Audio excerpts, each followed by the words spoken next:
Amém. Glória a Jesus. Amém. Nós saudamos a igreja e os amados irmãos que também nos acompanham como igreja, mas estão pela internet ou pelas redes sociais, com a graça e a paz do Senhor Jesus Cristo. Amém.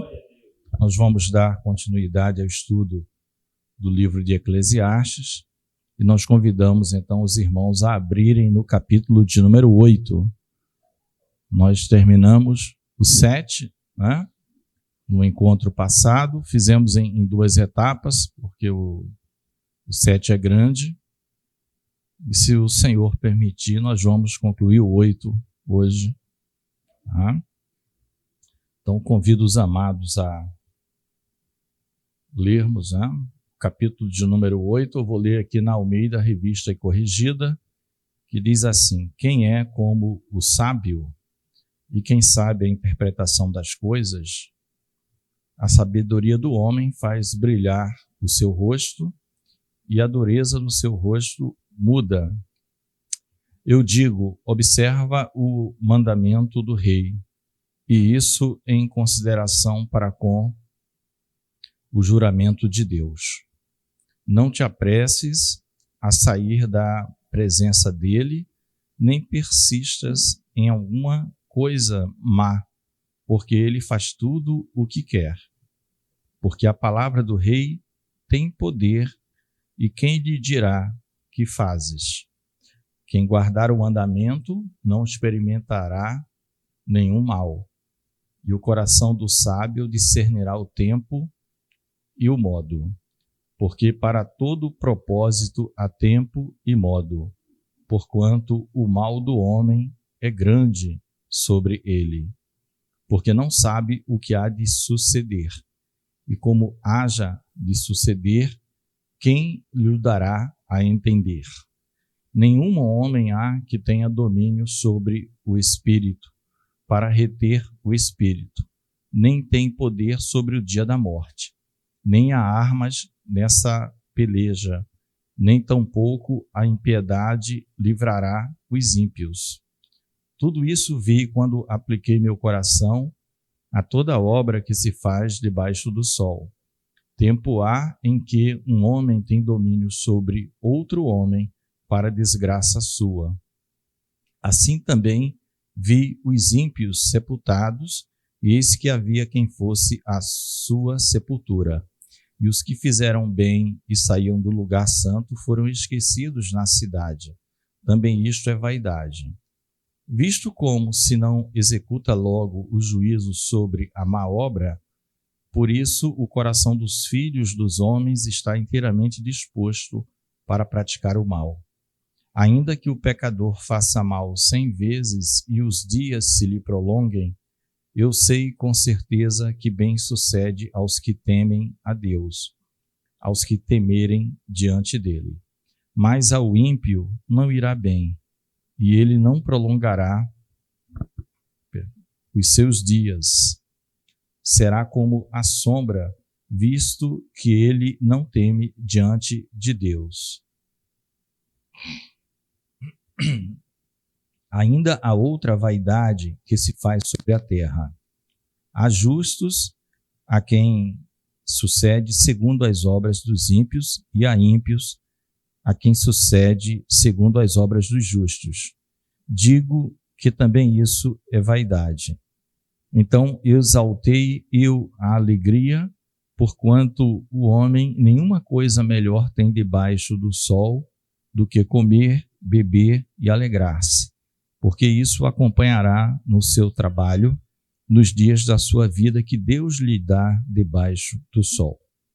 Aplicando eu o meu coração a conhecer a sabedoria e a ver o trabalho que há sobre a terra, pois nem de dia nem de noite vê o homem sono nos seus olhos, então vi toda a obra de Deus, que o homem não pode alcançar a obra que se faz debaixo do sol. Por mais que trabalhe o homem para a buscar, não a achará. E ainda que diga ao sábio que virá a conhecer, nem por isso poderá alcançar. Amém? Até aqui, vamos orar. Senhor Deus e Pai, nós oramos a Ti nesta hora, pedindo, ó Deus, toda a assistência do Teu Santo Espírito nas nossas vidas, que Tu nos conceda graça, misericórdia, que Tu nos sustente, ó Deus, que Tu fale a cada coração aqui presente, ó Deus, por intermédio da Tua santa palavra, porque Tu és o único que conheces a necessidade de cada um de nós. Nos abençoa, ser gracioso conosco, ó Deus, em tudo, e que só o Teu nome, ó Deus, conforme foi louvado, aqui é o único que é digno de receber honra, glória e louvor, só o Teu nome seja glorificado e exaltado neste lugar. Oramos em nome do Senhor Jesus. Amém. Os irmãos podem estar assentados. Amém. Amados irmãos, esse capítulo 8, né, dentro da lógica do livro de Eclesiastes, que nós estamos observando aqui, já estamos até bem avançado, né? Passamos da metade do livro. O livro tem 12 capítulos, né? E a previsão era essa mesma, assim, 4 meses, 5 meses. Eu creio que até dezembro a gente termina, né? Esse capítulo 8, pela leitura que nós vimos aqui, nessa versão, e essa questão de versão, tradução, é bem interessante, porque Eclesiastes é um livro com uns versículos complicados, às vezes difícil assim de entender, e aí você vai nas versões, você vê coisas aparentemente contrárias, enfim, você tem que esmiuçar para tentar compreender. A primeira parte desse capítulo 8 fala da obediência que é devida ao rei. Isso de uma maneira geral, né? E a gente, como igreja, a gente já deve estar refletindo se a gente deve ser submisso a algum rei, né? Principalmente, né? Ao rei Jesus. A gente já vê, tá? Mas aqui também fala das autoridades governamentais. E isso está bem explicado no Novo Testamento também, né? Romanos 13, por exemplo, no começo de Romanos 13, Paulo vai falar sobre isso, mas a autoridade é injusta, é aquilo outro. Ele vai também prestar contas a Deus, mas o que Deus requer de você é a obediência, né? Dai a César o que é de César e a Deus o que é de Deus. Eu não concordo com esse imposto que aumentou, vou tomar metade do meu salário, né? É autoridade, tá? Então,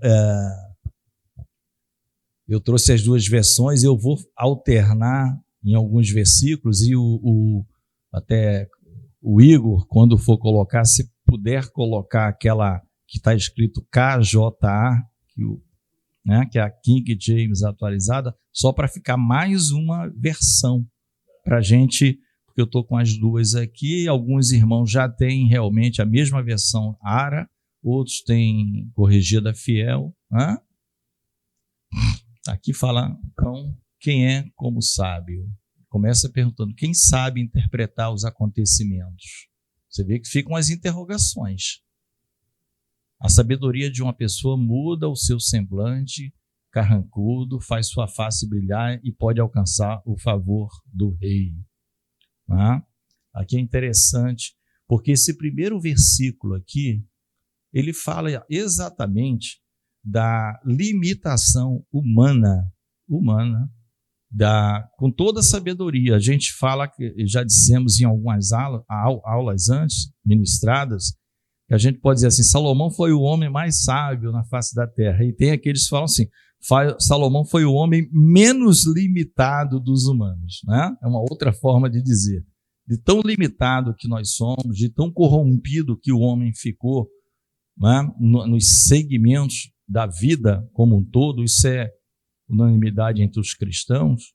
Depois da queda, o homem ficou completamente corrompido em todos os segmentos da vida. O menos limitado na sabedoria, A gente, claro, não está falando de Deus, de Jesus. Né? Ali é a própria sabedoria de Deus. Né? E aí ele começa com uma pergunta. E essa interpretação desse primeiro versículo, ele fala principalmente da pessoa, e isso, olha, aqui Eclesiastes já vem falando sobre isso, da expressão que eu vou dizer, contentamento. Essa é a palavra. Só que o contentamento aqui não tem muito a ver com contentamento de quantidade, como está lá no Novo Testamento, quando Paulo fala muito sobre aqueles que querem acumular, né? Eles falam, olha, não, tem uma vida com contentamento, tendo o que comer, o que vestir, né? A gente vai como peregrino aqui na terra, como está em Pedro, não é que a gente vai ser preguiçoso, não, todo mundo tem que trabalhar, né? Diz assim, quem não trabalha também não come, não coma, né? Todos trabalhavam.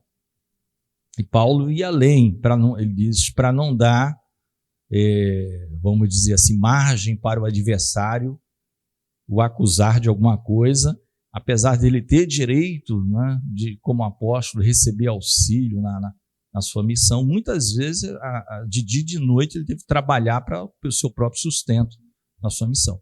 Esse contentamento, irmãos, está exatamente em o homem compreender sua limitação, para compreender as coisas. Ele não vai compreender tudo. E você vai ver que o livro vai terminar assim. Ele começa com a pergunta, e o último versículo que nós lemos é exatamente isso. Por mais que alguém diga que não, amanhã eu concluo o que é a vida aqui. Amanhã eu concluo o tratado da vida humana. Pode ler meu livro que você vai viver em paz, que vai compreender. Não. Isso ele não está fazendo nenhuma apologia, vamos dizer assim, a que a pessoa não busque, não estude. Quem é, principalmente dessas questões filosóficas, o que é a vida, né? Cada um tem a sua vocação. Tem pessoas que não têm vocação. Para isso tem eram os chamados no passado artífices, ele vive daquilo, ele não está muito preocupado com isso. Ele faz o seu trabalho, ele era ferreiro, ele era carpinteiro, ele agradece a Deus no início do dia, agradece no final do dia o seu trabalho, vai dormir em paz e um dia ele vai partir. E está tudo certo, ele está contente. Ele está dizendo, eu não consigo compreender mais do que isso. Eu sei que essas coisas acontecem todos os dias e os nossos olhos não se cansam de ver diariamente as mesmas coisas acontecerem e a gente vive numa busca frenética de querer descobrir. Né? Então, ele não é contra a busca, ele só está dizendo que isso não foi dado ao homem, esse conhecer completo. Né? Então, graças a Deus por Jesus Cristo, porque Jesus Cristo é a maior revelação que o homem pode ter. É uma revelação. Por isso que o apóstolo Paulo, nessa introdução, já estou falando de muita coisa aqui, tá? Por isso que o apóstolo Paulo ele vai sempre falar, tanto aos Gálatas como aos Coríntios, cada um de uma maneira diferente, os seus versículos, mas ele vai dizer, não, eu fiquei só com Cristo, ponto final. Esquece, mas você não quer compreender um negócio por aqui, não, só me interessa Cristo. O que ele está dizendo? Em Cristo está todos os tesouros da sabedoria. Quanto mais eu conhecer de Cristo, quanto mais íntimo eu for do meu Senhor, mais sabendo das coisas eu estou. Né? E em Romanos, lá no 11:33, ele vai dizer que é insondável. E ele faz daquilo não uma revolta. Ele não fica revoltado, ele faz um hino, que é o ó profundidade das riquezas. Aquilo ali é um hino de adoração a Deus. Né? Como se Deus fosse um poço de sabedoria insondável. E que ele está seguindo no caminho certo. Muitos estão passando longe dali, não querem saber. Ele está dizendo, não, eu estou por aqui. Só que aqui é meu limite, não tenho mais como. Eu vou morrer sem saber, né? Se Deus quiser me mostrar depois outras coisas. Então ele começa aqui a pergunta, e aqui no rei, a obediência ao rei, a gente vai sempre trabalhar, você vai ver, faça a mentalidade do rei Jesus, o rei maior, a quem nós dizemos que somos seus súditos, servimos a eles, não é isso? Então ele é o rei, nós estamos dentro de um reino, o reino de Deus. O rei é Jesus e nós fazemos parte do seu reino. Nós estamos trabalhando no seu reino. E existem as autoridades aqui terrestres, seja ela boa, ímpia, seja qual for. Então se aplica aqui as duas coisas e também, principalmente, a época de Salomão. Tá? Então ele vai dizer, passando para o versículo seguinte, ele fala o seguinte, ó, eu digo, observa o mandamento do rei, e isso em consideração para com o juramento de Deus. Não é? Na outra versão eu te digo, a quem estiver ouvindo, observa o mandamento do rei, e isso por causa do teu juramento feito a Deus. Não é? Quando a gente traz para Jesus, a gente fala o quê? Nós não falamos a Deus, claro que Jesus agora fala para nós, não jureis nem pelo céu, nem pela terra, não é? Mas se nós dizemos que somos seguidores do Senhor, discípulos do Senhor, nós entramos numa aliança com Deus. Ele nos convidou a uma aliança. Então, o conselho que o Kohelet, né, dá, que o sábio dá, este é meu conselho. Obedece às ordens de Deus, vai ser bom para você. Você vê que é na forma de conselho. Não é algo. Há quem faça isso 100%? Não. A gente sempre vai errar. E ele mesmo já falou, não há homem que não peque. Não há homem que não dê algum deslize nos mandamentos ou nas ordens do Rei Jesus. Fizeste juramento de lealdade na presença de Deus.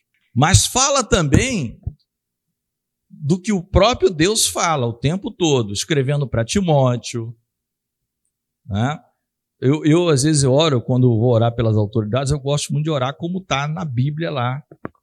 Um pedacinho, que é aquele ali, aquele trecho que Paulo escreve para Timóteo, dizendo assim, ora pelas autoridades, ô Timóteo, para que nós, igreja, tenhamos uma vida mansa, quieta e sossegada.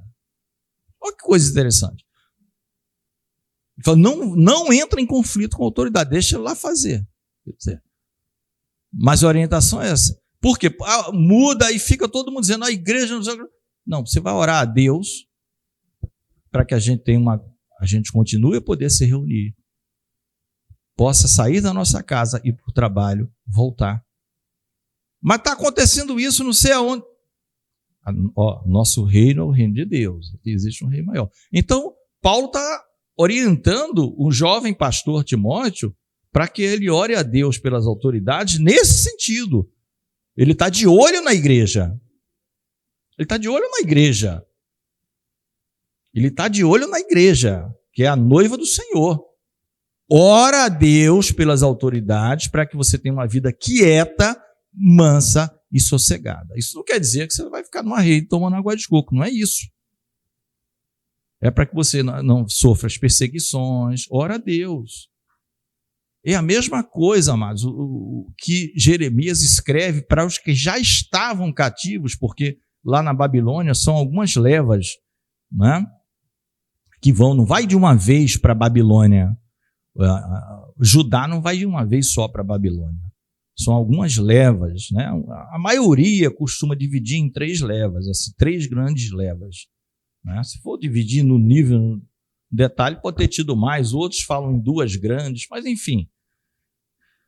E Jeremias vai dizer para que orem pelo rei de lá, orem pelos governadores de lá, porque vai passar 70 anos. Então, se vai passar 70 anos, vocês vão construir casas aí para ter que morar. Vocês vão ter que casar as filhas de vocês, os filhos de vocês por aí, entre vocês. Então, orem para que tudo isso ocorra em paz, sem derramamento de sangue e tal. Mas, Senhor, estou no cativeiro, eu quero voltar. Não, aí depende do Senhor. A volta, vocês pediram para ir. Nós pediram. Foi tão desobediente, não sei quantos séculos, eu tive que levar vocês para ir um pouco, para vocês sentirem saudade de Jerusalém. Dá até para compor salmo, né? Salmo lá que fala dos tempos que eles sentiam saudade. Pediam para cantar louvores a Deus. Como cantaríamos louvores estando aqui em terra estranha? Né? E aí Deus vai levantar Ciro, né? E Dario, já vai profetizar de 150 a 200 anos antes do Ciro nascer. Nem existia, Deus já diz, por intermédio do profeta Isaías, que Ciro era o meu ungido e que faria o povo voltar para Jerusalém, reconstrução do templo. Tudo isso está lá em Isaías. Ciro ia nascer de 150 a 200 anos depois. Então você vê, o homem não tem controle de nada disso, mas Deus tem. Está escrito aqui, né? Em Eclesiastes. E interessante que quando Ciro baixa o decreto, isso aí é o historiador Flávio José que diz, quando Ciro baixa o decreto, parece que ele está mudando de assunto, mas tudo é Bíblia, né? Isso aqui é autoridade, se deve ao rei. Ciro tem acesso a essa informação de Isaías. José diz isso. Por isso que ele treme, ele diz, não, só tem um Deus, é o Deus lá de Israel, ainda que eu não sirva ele, baixa o decreto. Ele está dizendo que Ciro daria uma ordem para voltar. Faz o decreto e volta quem quiser. Ele era projeto de ser, não era nem projeto de ser humano. Já estava escrito 200 anos antes, 150 a 200 anos antes, o nome dele, de onde ele seria rei e o que ele tinha que fazer. Aí você quer discutir com o rei Jesus, né? Com Deus. Amados, observa o mandamento. Você está numa aliança. Ali era juramento. Nós não estamos debaixo de juramento. Ele está numa aliança. Só tem um que jurou, é o próprio Deus. Jurou por ele mesmo, que não tem ninguém maior do que ele. Né? Jurou por ele mesmo. A Claudinha quer falar? Isso? Eu quero, a pois paz não, do Senhor. Claudinha.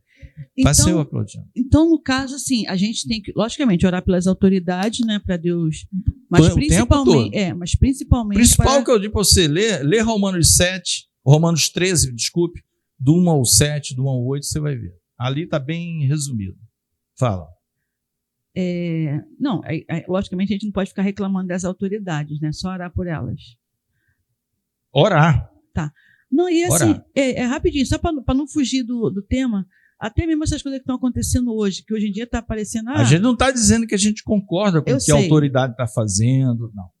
Não é isso. Porque assim, eu creio que a palavra, mas orar, tem que orar pela autoridade. Que eu creio assim, qualquer autoridade que esteja... O que Jesus falou para Pôncio Pilatos? Até mesmo eles são construídos por Deus, até mesmo, às vezes, até mesmo para corrigir, né? Então, mas assim... Ciro fez uma destruição enorme. Ciro e Dario da Média, Ciro Persa, eles se uniram. Eles conquistaram muitas coisas, era muita destruição. E a palavra diz assim, eu, o Senhor, estou dando essas nações nas tuas mãos.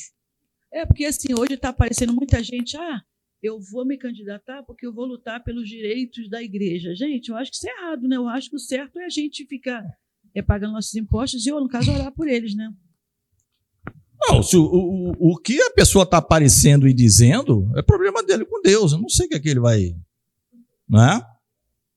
Ele disse que vai fazer isso. Quando terminar o mandato dele, procurar saber se ele fez. Quase... Né? Uma coisa é promessa de campanha, outra coisa é o efetivo mandato. Né? Se a gente se preocupar mais com Deus, a gente vai se preocupar menos com isso. Entendeu?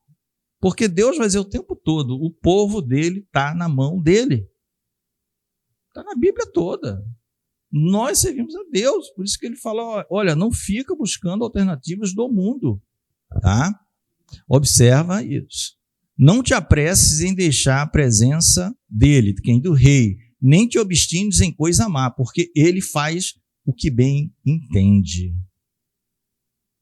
Tá? Ele faz o que bem entende. Tá? Ele faz tudo o que quer. E não é assim? Não é? No 3?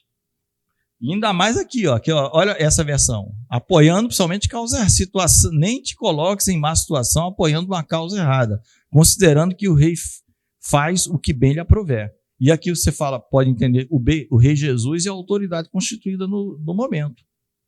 Aí ele foi dado poder para fazer o que quiser, certo ou errado. Prestação de contas é dele com Deus depois. Aí você vai lá, quebra não sei o quê, vai fazer não sei o quê, depois não sabe as consequências, os problemas das consequências. Já está aqui a orientação. Já está aqui a orientação. Não te apresses, nem te coloques em má situação. Entrei numa furada. Falou bem, entrei. Né? Não vai dizer assim, Deus me colocou numa furada. Deus não me colocou, não. Você que entrou. Você que entrou na causa errada. Está na Bíblia? Está na Bíblia. Está na Bíblia. Mas a gente tem que entender, a gente está de passagem aqui. Somos peregrinos. Nosso reino é outro. O assunto de Deus é o reino de Deus. O assunto de Jesus, depois da ressurreição, está lá em Atos, né? No primeiro capítulo, até a Assunção, foi tratando com os apóstolos sobre os assuntos do reino. Né? Quando é que os discípulos, de certa forma, peitavam as autoridades? Quando era o seguinte, ó, não fala mais desse tal de Jesus. Aí não, aí você vai ter que só pesar. O rei Jesus disse que era para sair espalhando e falando do evangelho. Chegou uma autoridade dizendo que não é para eu falar mais. Aí você vai ter que, né? Tá certo? Então são pouquíssimas coisas. Pouquíssimas coisas. Materiais. Você vê que em Hebreus já fostes espoliados e continuasse firme na fé. O autor Hebreus vai dizendo para os crentes hebreus de origem judeia, não é? Vocês querem desistir da graça e voltar para a fé por causa da perseguição? Vocês já deram, foram espoliados e tudo, tomaram todos os bens de vocês continuam firmes. Não é? Então o que é que não podia mudar?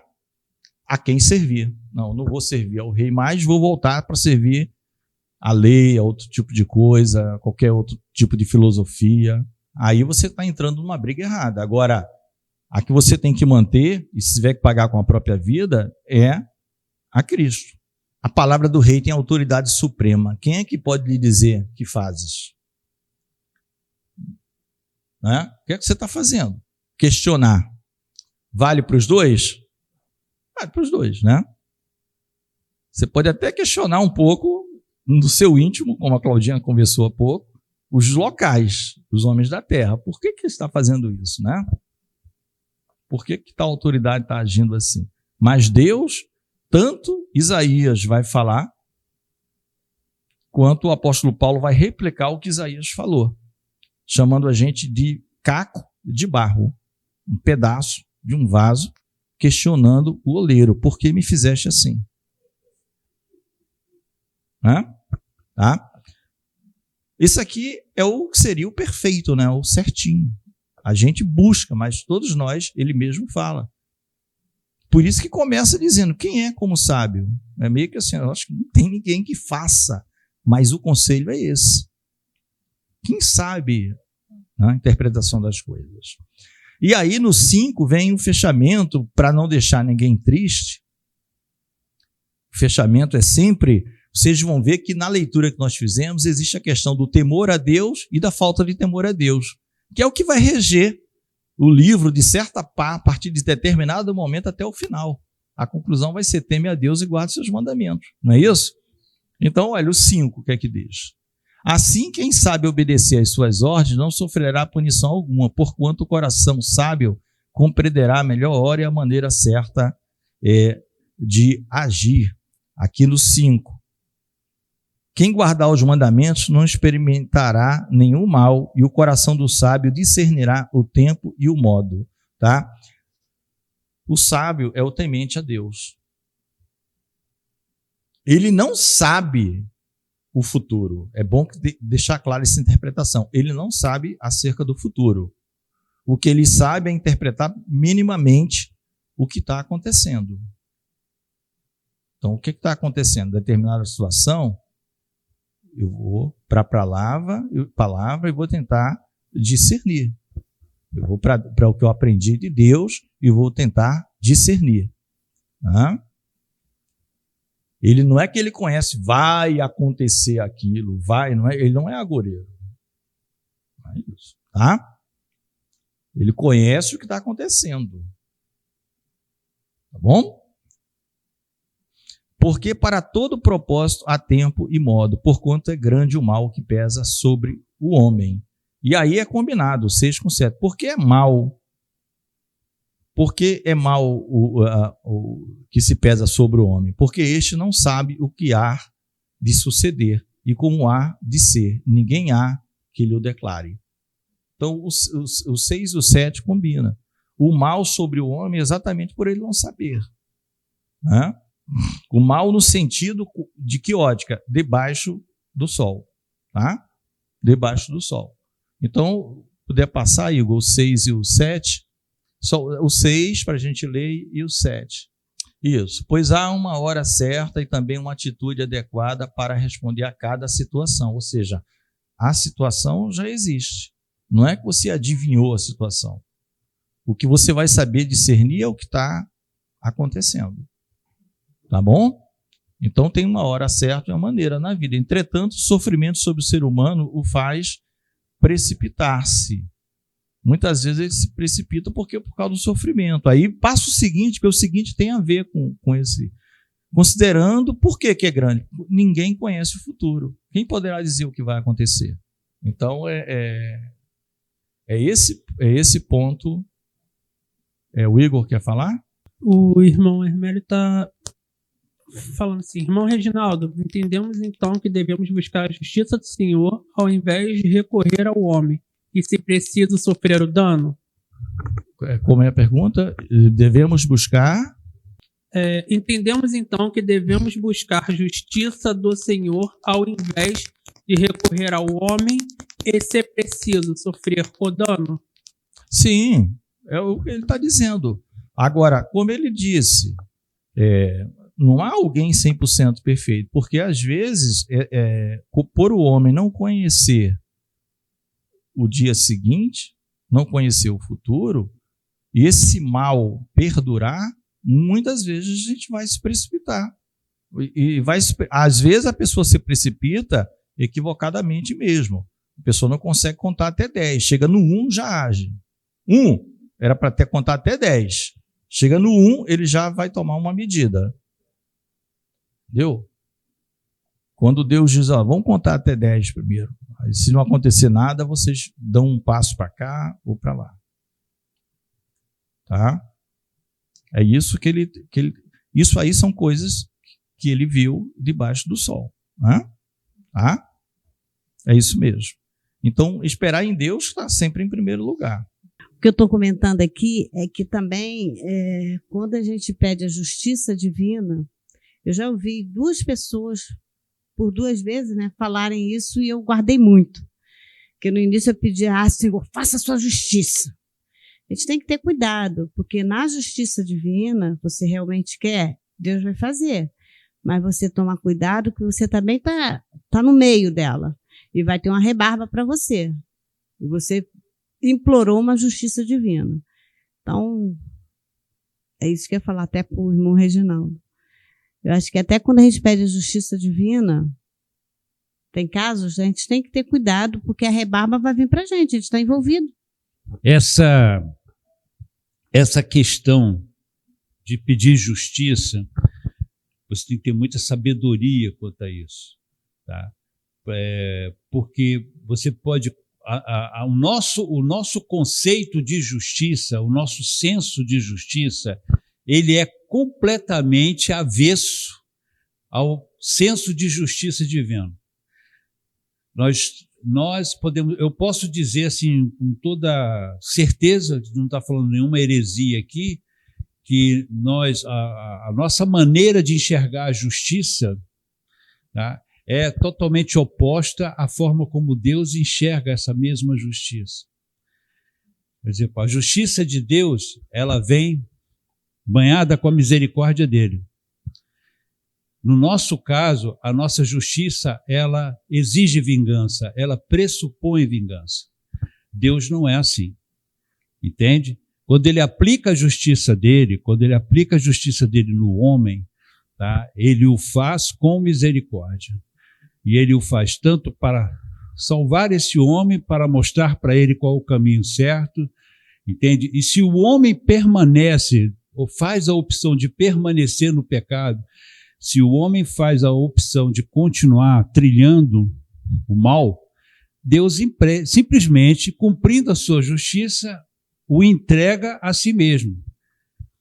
Então a gente precisa entender que quando nós pedimos que Deus faz justiça, né, e a forma como nós colocamos isso diante de Deus, a gente precisa ter o amparo bíblico. Qual é a forma, qual é a maneira como nós podemos pedir essa justiça? Senhor, pleiteia a minha causa. Senhor, toma conta da minha causa. Estou sofrendo por essa questão assim, assim, assado. Então você apresenta a tua causa a Deus, e Deus faz o juízo, Ele faz o julgamento, e Ele que aplica a ação que é necessária para resolver ou para solucionar aquela situação. Então, isso que você falou é muito comum. Nós já conhecemos uma pessoa que chegou lá em casa, né, e dizendo que orou a Deus pedindo: Senhor, quebra a perna do cara, quebra aí, Deus, quebra a perna, né? Quebra a perna. Então, assim, esse é o nosso senso de justiça. E não é assim que Deus faz, não é dessa maneira que Deus vê. Então a gente precisa tomar cuidado nessa concepção. Precisamos ter todo o conhecimento bíblico necessário para ele nos dar esse equilíbrio e tão necessário para as nossas vidas. Isso vale para qualquer outro tipo de ação. Esse equilíbrio que nós precisamos entender, que nós precisamos compreender, a gente vai encontrar na palavra de Deus. É aqui que a gente extrai toda essa condição de podermos agir com equidade. Né? Equidade é quando você está na mesma distância de vários pontos. Então, você está equidistante. Então, o equilíbrio é exatamente isso. Diante das posições da vida, isso, agora saiu. Diante das posições da vida, você está num ponto que você está equidistante de cada um deles. Quer falar, Claudinha? Não, eu estou achando até engraçado que a gente tem uma coisa de justiça muito estranha, né? Por exemplo, eu estava lembrando agora sobre esse filme A Forja que nós vimos, e eu vi um caso também, isso aí foi verídico também, de uma senhora que o cara matou o filho dela. E no lugar de muita gente, quando você descobre, você quer o quê? Que Deus vá lá, que joga um raio em cima, faça alguma coisa. E essa mulher, ela descobriu a mesma coisa acontecendo no filme. Ela começou a visitar esse rapaz. Ela começou a visitar, ela evangelizou ele, ganhou ele para Jesus e praticamente ele se tornou um filho para ela. Então, às vezes, a gente não sabe o que Deus quer nos ensinar, né? Através disso. A gente pede justiça de um jeito e Deus age de outro, totalmente diferente, de uma maneira que a gente não entende, né? Você vai entender depois. Então, esse ponto, ele é... O irmão Hermélio que está comentando justamente sobre o filme da Forja, quando o jovem orou a Deus para que Deus fizesse justiça em relação ao pai dele, mas com o desejo de vingança. Que ele comentou aqui que isso estava relacionado no filme. Basicamente, o comentário que o Cleito estava falando sobre a gente pedir a justiça de Deus. No caso da Claudinha, na época do som, a gente pediu a Deus: Senhor, queima o som daqueles cara que não deixa dormir. Queima o som. O som foi queimado. A gente pediu errado porque, irmão, o Cleito falou: olha, realmente a justiça, como a Claudinha falou, da mulher que orou pro rapaz que matou o filho dela. Então, irmão, diante de todos vocês aqui, nessa agora, eu não teria essa coragem, porque eu iria querer matar ele, meus irmãos. Sinto muito, estou falando a verdade para vocês.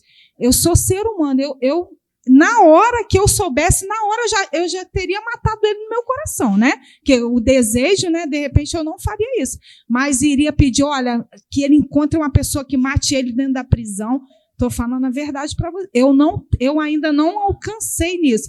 Então, voltando só no caso da Claudinha, a Claudinha essa semana falou: Janete, os caras estão colocando aqui bem na porta da minha casa um bar, o som, parece que vai vir. Não, Claudinha, vamos orar para queimar o som deles. Vamos orar para eles não entrarem no Wi-Fi, né? Irmãos, diante de Deus, de toda a sinceridade do meu coração, eu realmente desejei isso. E aí, Claudinha, queimou o som? Não.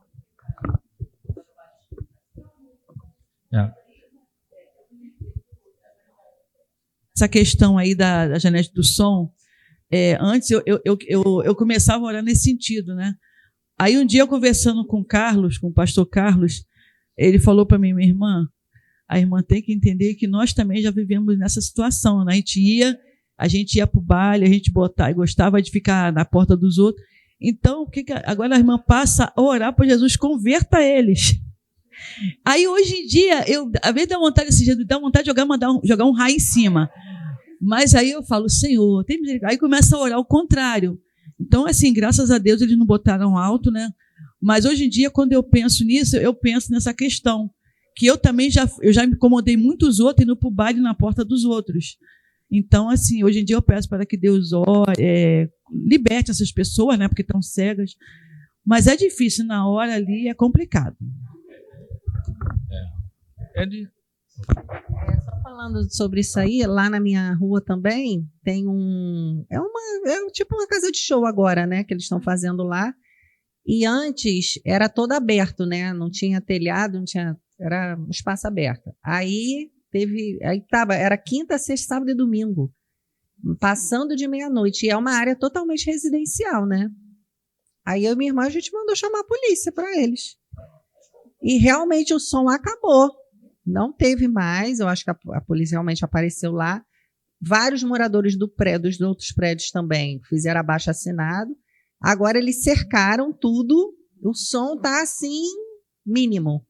Mas diferente de comunidade, né? Comunidade... A diferença, no caso da Luana, ela utilizou-se do que a legislação permite. É diferente. Isso não tem problema, está correto. Você, por exemplo, já vi testemunhos, sim, de vários irmãos, que a igreja é no térreo, por exemplo, numa rua, e sempre ocorreu tranquilo, mas em determinado momento, alguns arruaceiros começaram a jogar pedra, a fazer coisas no portão, e tinha sempre um ou dois irmãos no portão para receber as pessoas, enquanto o culto estava se processando, ou a reunião no local correto. Aí foram falar com o pastor, nesse caso, olha, não somos nós que vamos fazer a justiça. O Estado diz que tem uma autoridade constituída chamada polícia. Você vai ligar para a polícia ligou, a polícia foi lá, nunca mais mexeram. Tá? Então, os versículos anteriores falam exatamente isso, para não se precipitar de sair da presença do rei. Entendeu? Até a expressão é interessante, de sair da presença do rei. Fulano saiu da presença de Deus. Tá, né? Você vê que não tem... A expressão entrou na carne, porque está fazendo coisas com as próprias mãos, à margem da lei. Tá certo? Então, quando você chama a polícia, porque ele é a autoridade constituída, só, olha, está acontecendo isso, a gente tem o direito de prestar o nosso culto, e essas pessoas estão fazendo aqui na frente, e isso a gente está pedindo. Entendeu? A irmã Isabel também quer falar. O que eu ia falar foi o comentário que o irmão Hermélio fez, que quando ele falou de justiça, foi justamente no filme que a gente viu aqui, né, o Forja, quando o menino, né, o Isaías, pede justiça referente ao pai dele, né, que é uma justiça que ele estava pedindo de uma maneira errada, né? Foi isso, não foi o comentário do... Perfeito, irmãos. Vamos lá para a gente terminar, né, esse assunto. Eu nem esperava que desse tanto isso, né? Mas é bom, porque é algo que mexe com a gente. E vocês não estão errados, não. Ninguém aqui. Por quê? Como é que o versículo começa? Quem é sábio para fazer isso? Ou seja, ele já está dizendo... É difícil alguém ficar 100% enquadrado, né, quando essa questão injustiça toca o homem, né? Mas ele vai concluindo essa primeira parte dizendo que é grande o mal sobre o homem, justamente por ele não saber. A única diferença é que aquele que teme a Deus, o sábio, ele sabe discernir o que está acontecendo, o tempo, o modo. Ele não previu. Ele sabe discernir as coisas, então ele não se precipita, tá? Muito bom. A partir do 8, irmãos, né, ele volta, lembra que nós falamos desde o começo que o tema é recorrente de determinados assuntos, a própria questão da vaidade, a questão da morte, né, era recorrente, o temor a Deus. Então, no 8, ele vai falar da morte, tá? ninguém controla o vento como não domina o próprio espírito. Tampouco tem poder sobre o dia da sua morte de evitar lutas e guerras. Nem mesmo a malignidade ou a riqueza deixam impunes os seus adeptos. Tá? Então, aqui, a maneira, vamos dizer, espremendo, o que quer dizer? No dia da morte, não tem peleja. Seja você uma pessoa maligna, você diz, não, eu sou o matador, os outros morrem. Eu, não, você também vai. E no dia não tem peleja, tá? Não tem, tá? Ou sou muito rico, tá? Você pode prolongar, por permissão divina, seus dias, por você ter médicos particulares caríssimos, ir para outros continentes, fazer cirurgias, coisas, tá? Mas o que quer dizer aqui é isso. São das realidades da vida. Não há luta nesse, não há o combate. Né? Nós temos a medicina por permissão de Deus avançada, você vai para o hospital, consegue voltar, glória a Deus.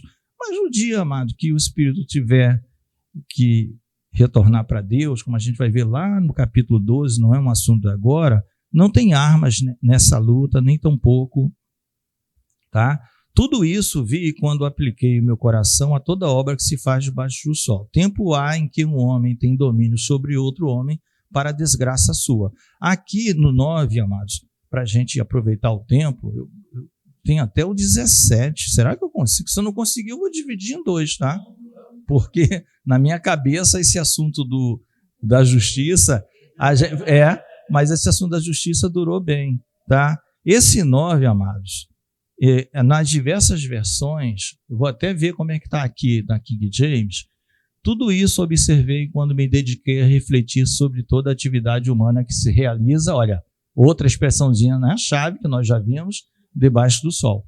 Há épocas em que um homem se levanta para tiranizar seus semelhantes, para a infelicidade de todos, inclusive a sua própria. E essa eu acho a melhor interpretação. Essa é a melhor interpretação, tudo bem. Por quê? Porque esse tipo de tirania aqui, nas diversas interpretações bíblicas, você vai interpretar, dependendo da tradução, pastor Cleiton, andei observando isso, que para o seu próprio dano se refere ao tirano, e em outras, o seu próprio dano se refere ao oprimido pelo tirano.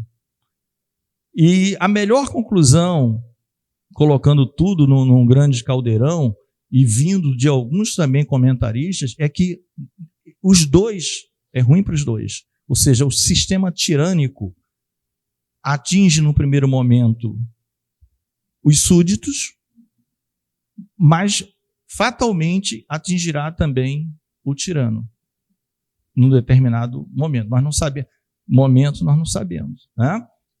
Tá?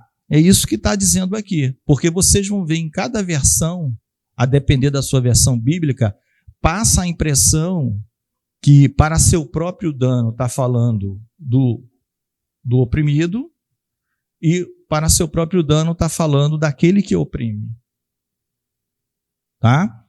E a melhor tradução, assim, o melhor entendimento, é importante é tirar a essência do texto, é que é um sistema ruim para ambos. Tá? Isso, a própria história. Você vai pegar, o pastor falou bem, no livro de Atos, quando nós estudamos, nós vimos, né, pastor, no livro de Atos, várias autoridades que o apóstolo Paulo ficava preso, né? Vimos várias autoridades. Aí você pega os livros de história, você vai ver como eram as mortes desses homens depois também. Muitas, esses Agripa não sei o quê, tudo, né? Ele está oprimindo por um momento, mas depois também você vai ver que o final dele, e o pior de tudo, né, amados, é o pós-morte. Para onde vai a alma de cada um? Né? O pastor vai falar. Não, e isso tem que ser observado, está corretíssima a forma como o irmão está colocando isso, porque durante um tempo o tirano ele vai oprimir, ele vai pesar a mão dele sobre aquele que ele governa, mas em um determinado momento isso vai reverberar contra ele. A gente vai ver isso em vários exemplos na história, de governantes que oprimiram o povo durante muito tempo, mas chegou um final em que eles foram julgados e mortos de forma vergonhosa. E muitos, se a gente for, digamos assim, retroceder mais no tempo, a morte de Pilatos foi horrorosa, né? Quem lê a história vai ver, a morte de Pilatos foi horrorosa. Herodes morreu de uma coisa. Herodes foi um dos maiores opressores dos judeus da sua época. E o cara morreu comido de bichos. Joséfo descreve o que aconteceu com ele. Então, quando você vai para a história, porque muita gente lê esse texto na Bíblia, mas não tem a compreensão exata do que Herodes passou. Então, a gente percebe que isso vai reverberar em algum momento contra quem está oprimindo também. Está perfeita a colocação, perfeito. Amém. Da mesma forma, amados, dando continuidade aqui ao 9, da mesma forma que tem essa questão, tudo isso viu o Kohelet, o pregador, que acontece. Porque quando nós, crentes, lemos isso, a gente passa a também, voltando para o... Porque o versículo 1º e último são chaves. Volta para o versículo 1º, por isso que diz assim, a sabedoria do homem faz brilhar o seu rosto, e a dureza do seu rosto muda. Está lá no versículo 1º, no 8.1, se o Igor puder voltar, no Eclesiastes 8.1, só para a gente ver, ele diz aqui, ó, o seu semblante carrancudo faz sua face brilhar e pode alcançar o favor do rei. Isso é o quê? É quando ele começa a entender e não contender contra as situações. Você passa a ter uma vida um pouco melhor, um pouco mais com contentamento. Por isso que eu dei a explicação da palavra contentamento, não com relação à aquisição material, mas contentamento com relação à situação vivida pelo planeta, pela sua localidade, pelo seu bairro, pelo seu município. Quando você começa a entender todas essas coisas, que poder tem a autoridade, então ele muda aquele estado carrancudo para um estado mais de... Eu não tenho domínio sobre isso. O que é que eu posso fazer para me sair bem? Temer a Deus, observar seus mandamentos. Não foi assim que o Daniel passou lá na Babilônia? Daniel foi próspero lá, na Babilônia, ele e os seus amigos. Aí eu pergunto, Nabucodonosor era servo de Deus? No sentido de, não, queria que todo mundo adorasse estátua, aquelas coisas. Não. Devia ter um monte de situação injusta lá na Babilônia. Daniel era um dos grandes, ele tinha que fazer as coisas. Agora, quando chegava assim, para os 3 amigos do Daniel, se prostra aqui, na hora que tocar a banda, lá, pífaros, não sei o que, vocês vão se ajoelhar dentro da estátua, porque foram lá dedurar para o rei, né? Que aqueles 3 amigos, quando eles vão lá para a fornalha de fogo, eles vão dizer, olha, tocou a bandinha aí e ninguém se prostrou para adorar a estátua no campo de Dura. Esses 3 aqui não adoraram. Vou dar mais uma chance, toca de novo. Continuaram a contar. Vocês não sabem que eu... Olha, rei, a gente só adora a Deus, que aí é uma questão de adoração, né? A gente não se prostra diante de ídolos. Se o nosso Deus quiser nos livrar, ele nos livrará. E se ele não quiser, fica sabendo, ó rei, que nós não mudaremos a nossa decisão. E a caldeira lá foi aquecida 7 vezes mais, e eles foram lançados lá dentro, né? E alguém viu lá e viu que tinha mais um homem andando com eles lá, nem a rua, né? Entendeu? Então, essa era a situação. Agora, no mais, vocês acham que era como eles gostariam que fosse? Não, existiam diversas injustiças, diversas agoreiros, adivinhos, um monte de coisa irregular, mas o rosto dele não refletiam essa tristeza. Por quê? Porque eles temiam a Deus. Eles foram transportados no lugar físico, mas ninguém conseguia arrancar o Deus do coração deles. Você pode ser preso e ir para a cadeia, Deus continua com você, injustamente. Ninguém pode tirar da sua mente, do seu coração, a sua adoração a Deus, não é? Que Deus é o teu Senhor. Isso ninguém pode fazer. Podem fazer fisicamente, te espoliar teus bens, você vai perder isso. Mas ninguém vai dizer, eu vou tirar Deus de você. Não tem como. Não tem como, porque ele habita no seu coração. Né? Ele ceia com você. Bateu, você abriu a porta, ele entrou, e você tem comunhão com ele. Ah, mas estou no terra estranha. Tudo bem. Tá? Então, amados, voltando para o 10 agora, para a gente terminar, porque são 10 horas, e eu pensando que até o 17, né? E no próximo domingo a gente continua, né? Tá? Próximo domingo a gente vai do 11 ao 17. Tá bom? Aqui também, queridos, vocês vão ver, de acordo com traduções e versões, eu vi alguns versículos, né? Esse é um dos que também tem muitas formas diferentes de como está impresso na Bíblia, como está escrito, a depender da versão. Então, eu vou ler nas 3 para vocês verem que... Mas no final, a gente já 10 horas, a gente vai orar para o intervalo. Na Revista e Corrigida, você pode deixar na King James aí, tá, Igor, por gentileza, deixa aí. Na Revista Corrigida diz assim, assim também vi, porque ele está começando a falar agora das injustiças que se vê debaixo, das coisas aparentemente todas invertidas que se vêem debaixo do sol. Ele está... assim também vi os ímpios, estou lendo na Revista Corrigida, sepultados, e eis que havia quem fosse a sepultura. Olha como eu estou lendo aqui, presta atenção. E os que fizeram bem e saíam do lugar santo foram esquecidos na cidade. Também isso é vaidade. Então, por essa leitura aqui, né? Por essa leitura aqui, ele está dizendo que aquele homem que é ímpio, às vezes um grande político, um grande governador, ou uma autoridade de um bairro, de um local, de uma comunidade, tem a pompa no seu sepultamento, toda uma pompa, vai, volta, aquela coisa toda, e ele viu que as pessoas que faziam bem, quando morriam, eram esquecidos na cidade, nessa versão aqui. No final, a gente vai ver que dá tudo no mesmo, tá? Porque eu nem li aqui, mas provavelmente está um pouquinho diferente. Aí eu vou ler na Revista e Atualizada para vocês verem. Na Revista Atualizada diz assim, assim também vi os perversos receberem sepultura e entrarem no repouso, ao passo que os que frequentavam o lugar santo foram esquecidos na cidade, onde fizeram o bem. Está mais ou menos do mesmo jeito aqui, com outras palavras, na Revista e Atualizada.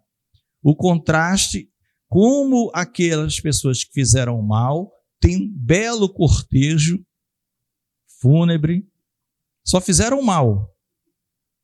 E as pessoas que entravam no lugar santo, ou seja, fala do homem, vamos chamar assim, de religioso, que vai ao templo, somente naquela época, volta do templo, tal, foram esquecidos na cidade. Eles nem... Né? Agora vamos ver essa versão aqui, que eu espero que esteja... Vi também pessoas perversas serem sepultadas em grande honra. Na volta do lugar santo, percebi que eram elogiadas, e isso na mesma cidade onde haviam praticado o mal. Percebe como está escrito diferente aqui? Porque as daqui não entram no detalhe que eles tinham feito o mal na cidade, mas está implícito isso. Na verdade, o texto quer dizer a mesma coisa. Ora, isso também não faz sentido, é um absurdo. Você vê que aqui não toca nas pessoas justas ou nas religiosas que foram esquecidas. Mas se vocês observarem, o resultado é o mesmo.